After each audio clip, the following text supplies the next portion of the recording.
Welcome to Wellspring on the Air. I'm Lindsey Steffen, a therapist at Wellspring and the host of today's show about fair fighting. So we'll be talking about some rules for fair fighting, some do's and don'ts.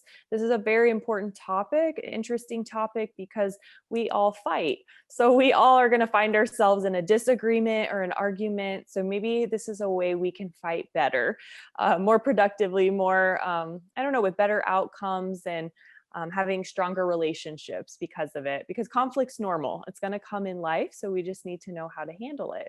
So with me today to discuss this interesting topic is Tova Kreps. She's our co-founder and president of Wellspring. So thanks for being here today, Tova. Hi, Lindsey. It's really great to have you host and me get to be the interviewee. So this is Yes. such an important topic, learning how to have conflicts and do it well. Exactly. So why don't we start with some research? Why don't you share with us? I know we were discussing some stats and things going on in the research about this. Yeah. So there were some studies that were done. Dr. E. Mark Cummings, who's a senior researcher at Notre Dame, and they discovered that kids' brains their brains are actually impacted by growing up in consistent conflict.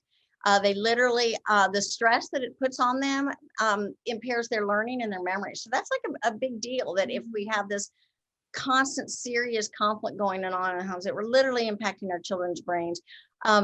They, interestingly though, that kids who lived in households in which parents argued but genuinely resolved the arguments were actually happier than before they experienced the argument. So there's hope for kids in knowing that it can be resolved. And interestingly, they also discovered that the kids knew whether it was really resolved or fake.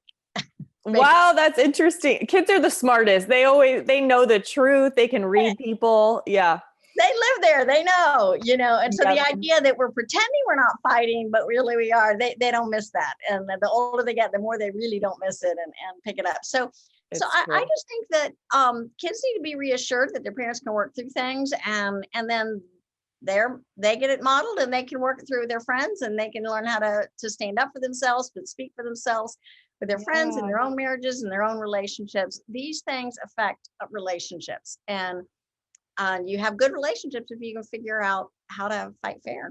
Yeah. And it just normalizes, again, that conflict will come, and it doesn't mean we're ending the relationship or I'm going to leave you or reject you, but that there's hope that we can repair and even be stronger because we've resolved that. We put in the work to do that. So, okay. Yeah, how we fight and what we do after we fight, those are things that we can change. And so that's what this show is about. We're going to talk about the do's and the don'ts of fighting, the rules for fair fighting. I want to start with the don'ts because I want to end on a happy note. Okay, yeah. Let's get the negative out of the way. So yeah, what are some things we shouldn't do? Not fair. All right, so I just have a list of these and we can chat about them together. Okay.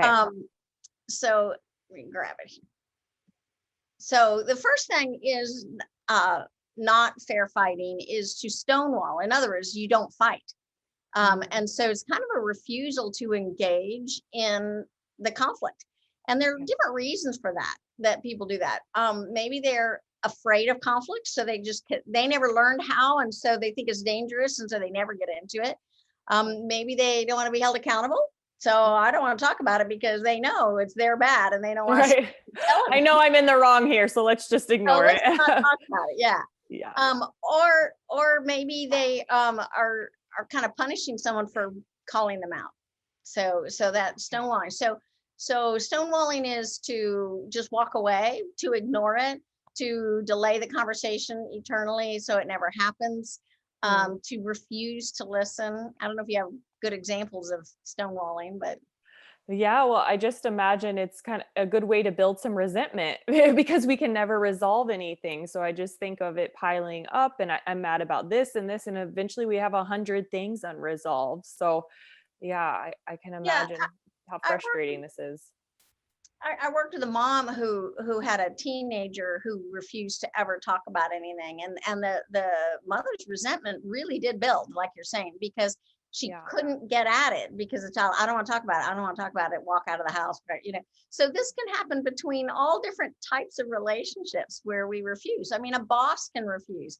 to discuss things, and but resentment does build for the people who feel the need to, and a desire to constructively problem solve.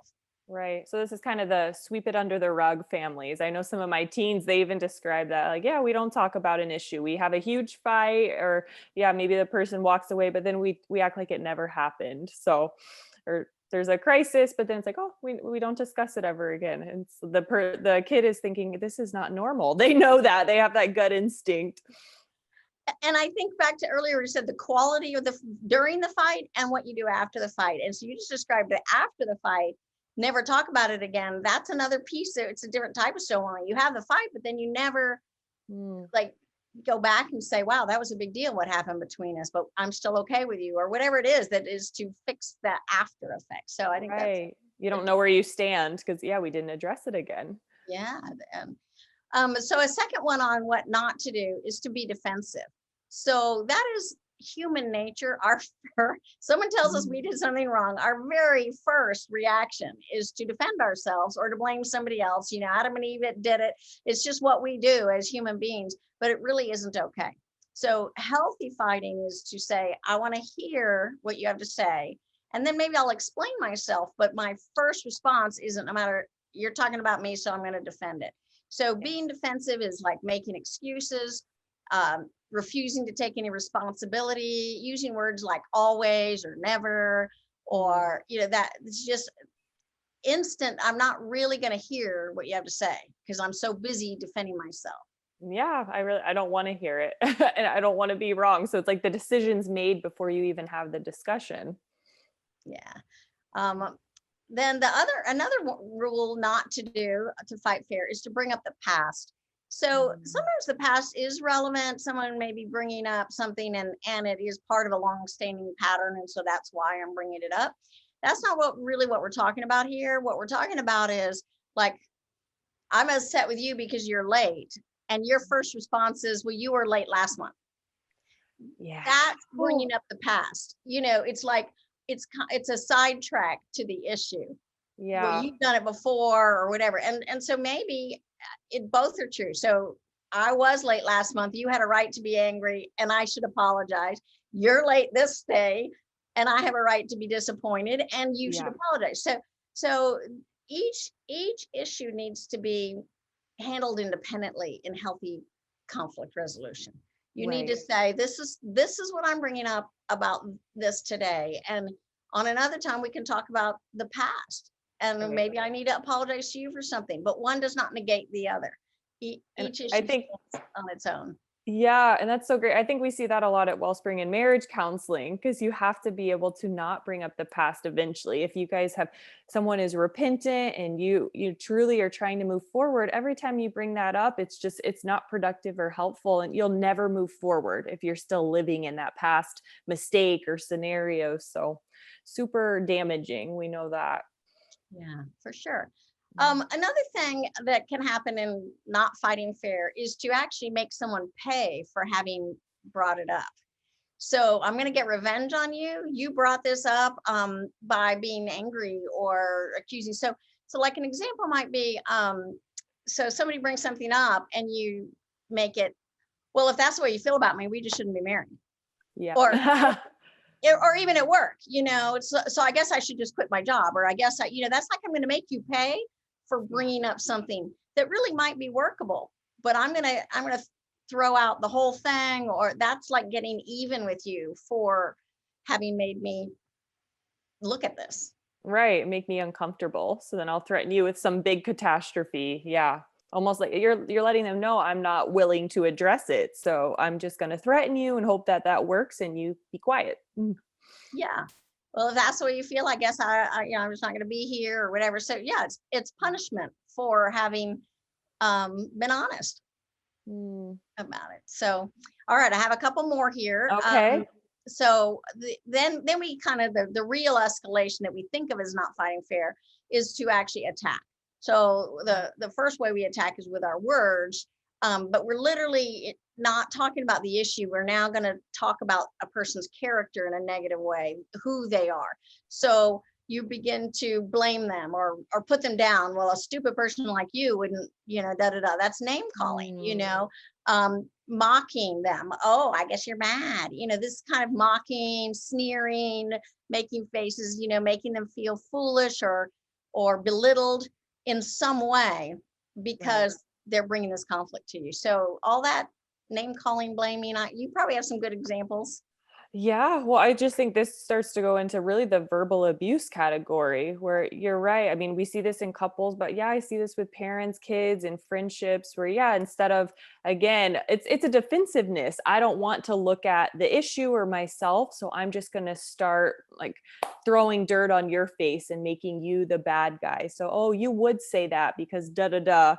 So yeah, I think as soon as you get into that name calling and blame shifting, all of that, you've stepped over into that verbal abuse, and you're not going to get anywhere. There's no discussion. It's just attacking and trying to tear the other person down. So you again are avoiding the issue at hand.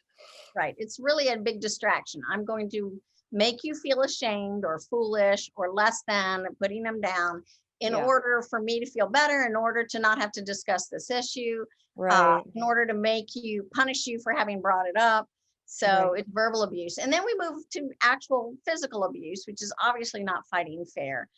So pushing, throwing things, slamming doors, hitting, that is violence. But I kind of want to throw in here that sometimes we think, oh, well, he never hit me or she never, but there's a lot of violence that's actually in the physical violent realm without ever actually hitting someone. So for example, I was working with this teenage girl and her boyfriend was mad at what she was saying, and he banged his fist into the wall right next to her head. Wow. Okay. So he didn't hit her. Right. But he broke his hand.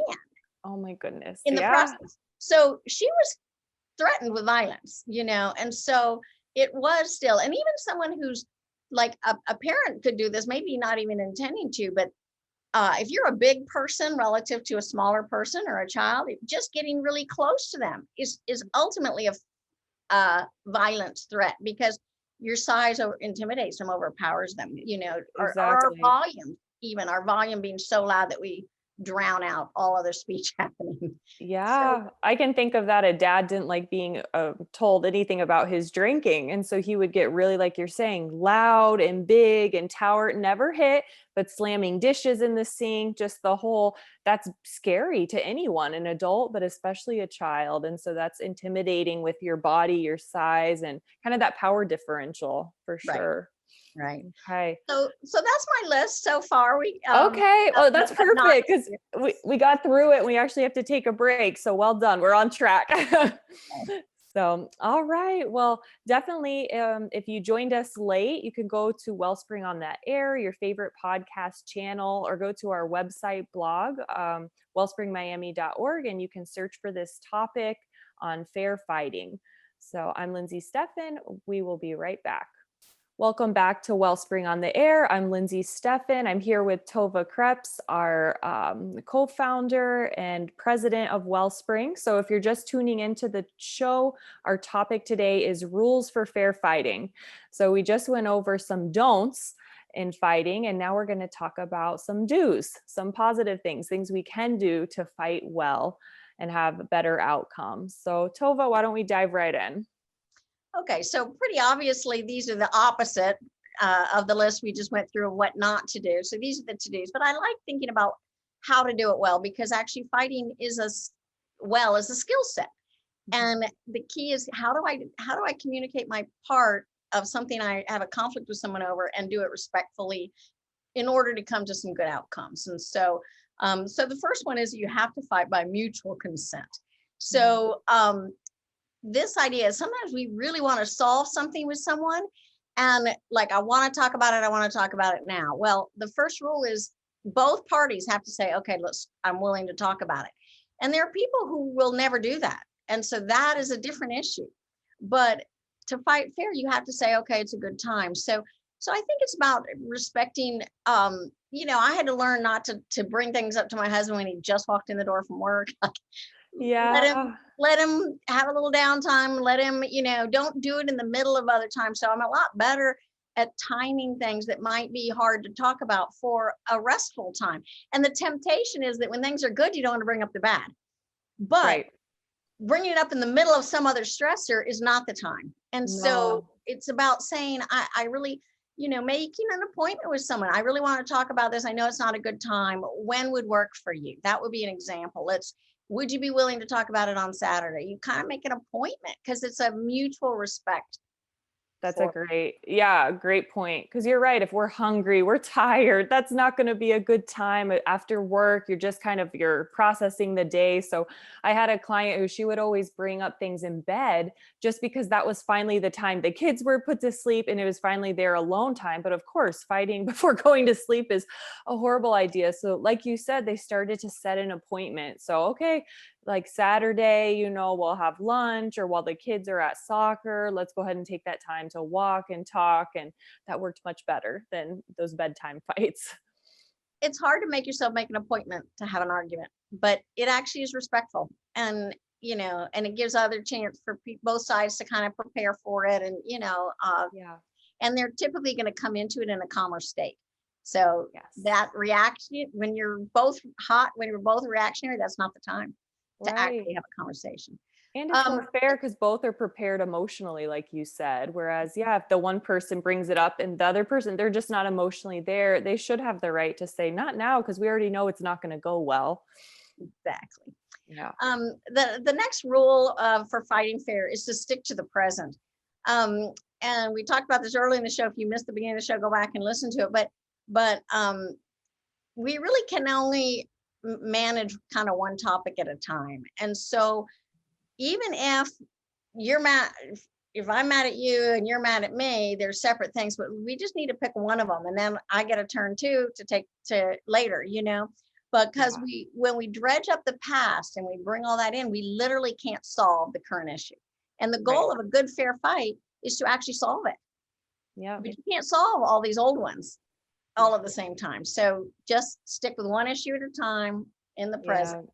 We do that in family counseling. As soon as we're preparing for that, I say, okay, let's pick your two main points, the two things you want to communicate, and let's work on that. Because, yeah, we can have a laundry list, but you're not going to solve everything in that one discussion together. So, yeah, you pick your most important things for now, and then you try to find some solutions together. Yeah. And the laundry list of the past just pushes people to defensiveness. So you're not going to get anywhere, really. Exactly. Yeah. So this is very similar. Stick to the subject. So you identify the problem and you limit this fight to that subject without throwing other problems in. So it's not just throwing the past in, it's also not throwing other issues in. So we're just going to solve who does the dishes at the end of the day. That's it. That's all we're going to solve. We're not going to also bring in the garbage, that you're late for everything. Yeah, that's not all not the chores in the house. We're just going to solve this one, or you them out. So it's about, really being, because then you actually come to solutions, which is great, I think people are surprised when you find solutions. I see that in family counseling all the time. They're like, it really went well this week when we have maybe like a timeout word, or we just focus on the one issue. I'm like, yeah, it actually does work. But our strategies for fighting are often, they're working against us. We're self-sabotaging. So these are great points. Okay. The next one is to attack the problem, not the person. So in not fighting fair, we talked about putting people down, name calling, threatening violence, etc. And so the key is that you will not use critical words about the other person. It's not you're bringing up doing the dishes. It's not you're lazy. It's somebody has to get these dishes done. Right. And let's decide who could do that, and so not attacking the person, just this is a problem for me that the dishes pile up and I have to do them in the morning. This is why it doesn't work for me. So, I need some help with figuring out who could do this, etc. But without, you don't try and I always do all the work. Those are attacking the person. Yep. Okay. And what about, I know we talked a little bit about listening with an open mind. How can we do that well? Because that's hard, especially if we're entering and with all those walls and defensiveness up, but how can we be open? Well, I think the key here that is kind of an epiphany sometimes in counseling for people, but is that just because you let someone say it doesn't mean you are agreeing with them.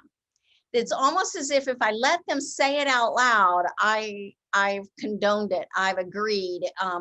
And so we don't want to let them say it, as opposed to, you can say your opinion all you want. It doesn't mean I agree. It doesn't mean it's true. It means I get to know what you think. And Yeah. so giving ourselves permission to listen, because what someone will start saying something we don't agree with, and we literally shut them down Yeah. because we don't want them to say it. That's not true, And so Right. as opposed to, you listen to them tell what you think is not true, and at the end you go, well, that's one way to view it, but I don't agree. Yeah. There's room to just let them say it. And you'll learn things. We learn a lot from our enemies, and we really should listen to our enemies. Not that our family are our enemies, but when you're combative, we don't really want to hear from our enemies in a battle. And so, but the truth is, you will learn what they're thinking and how they're coming at it. And maybe you'll discover some solutions, or maybe you can, and at the end you can still say, I see it very differently, but I appreciate that that's how you see it, or whatever, with respect and not shutting it down. So That's a good point, because I think we do imagine, oh, every conflict ends with us in agreement, and often it's just agreeing to disagree. We can do that and still have strong relationships. I think of even friends, family, where I definitely disagree on even really big things, but that doesn't mean it's the end and we have to cut off from there. And I think some people struggle with that, and we see so many broken relationships just because they don't know that that is okay. We have very different experiences and backgrounds, and our perspective is often going to be different, and that's okay.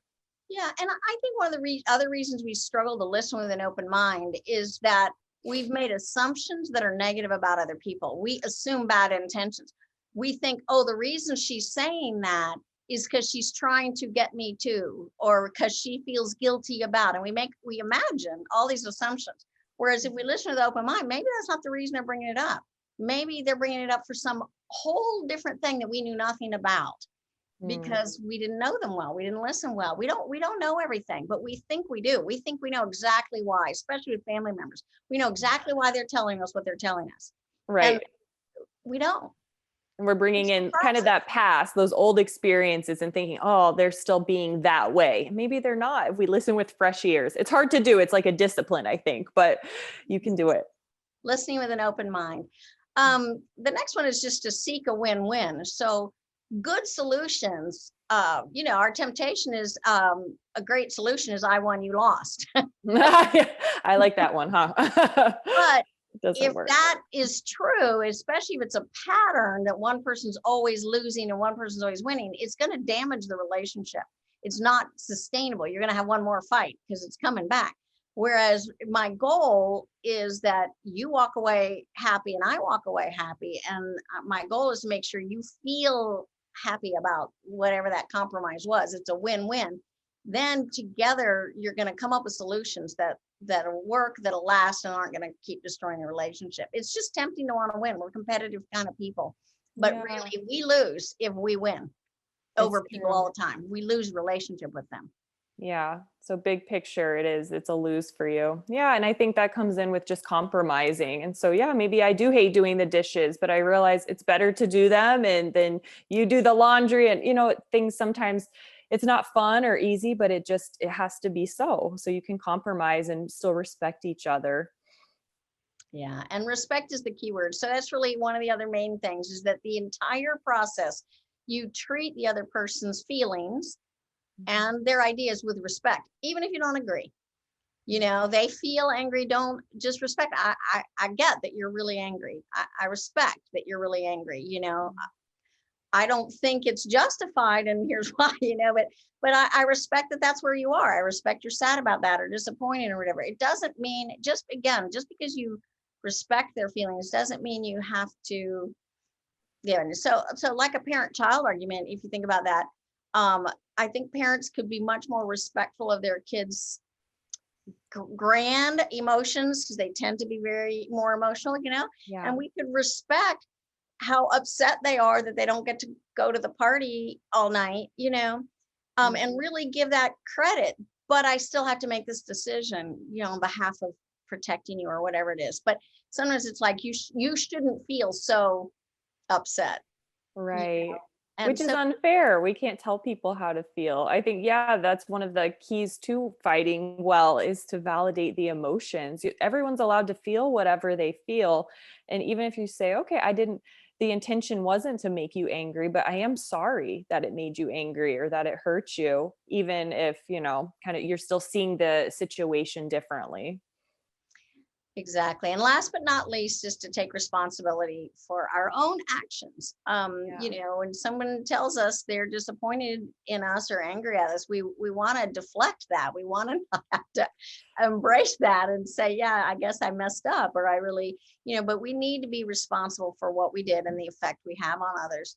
And so we have to say, yeah, I am sorry, and I'll try better. Wasn't intentional, but I'll try better next time to do this, that, or the other. But to not defend, but to Yeah. to own our part of whatever is happening. That's great. Yeah, not justifying. Oh, well, I yelled because you did this, but to say, no, even though I was mad, I shouldn't have yelled or whatever. Yeah. Exactly. Justification is an easy one to go to. So we have to watch that. Well, we have just like a minute left. So why don't we share a little bit about what the Bible says about this topic? All right, I had a bunch of verses. I know you have some. So Yeah. one I think is really important is Ecclesiastes 3:8, a time to love and a time to hate, a time for war and a time for peace. I think it speaks to the fact that there are times we need to have big fights. Hmm. There are times we should let it go and there be peace, but it's okay to have it. The key is, can we do it well? Can we do it with respect and love, even though we're in conflict with someone? That's biblical and okay to happen. Yeah. And I think too, there's so many verses on the Lord just fighting for us. Like he is the one who has the fight ultimately. So Exodus 14:14, the Lord will fight for you and you only have to be silent. And there's so many, we could go through these, but we have to wrap up. So maybe we could put a resource list or something if people are interested in these verses. But thank Put you it on so. our blog. There we go. Yeah, we'll have all the verses listed on the blog. So again, if you want to find that blog, it's on wellspringmiami.org, or you can also go to your favorite podcast channel, Wellspring on the Air, and listen to today's show. Again, the title was Rules for Fair Fighting. So thank you so much, Tova, for being here. And if you'd like to encourage us, let us know that you're listening. You can send your comments and questions to onair@wellspringmiami.org. So it's time to wrap up. This is Lindsey Steffen with Wellspring on the Air, because hearts and minds matter.